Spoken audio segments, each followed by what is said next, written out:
حكايات يمكن عايزه روايات تخلص، لكن هنحاول على قد ما نقدر نختصر كده ونقول حكايه من الحكايات اللي انا شخصيا اثر فيا جدا، وهي حكايه الفنانه المطربه شريفه فاضل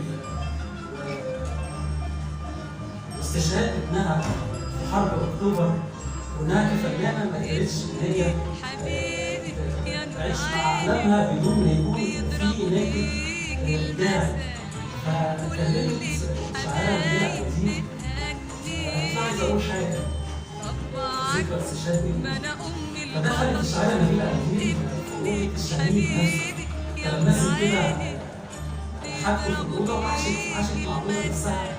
وزي اي شاعر اصيل يقدر يستوحي الفكره اللي عايز يكتبها من بعض الاشياء الأصيلة.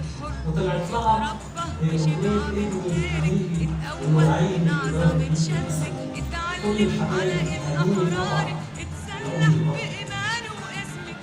قد ايه الاغنيه دي كانت بتاثر في شريفه فاضل نفسها انها اكتر من مره وهي بتسجلها كانت بتسجلها عليها في الاستوديو. وبقت من اهم اغاني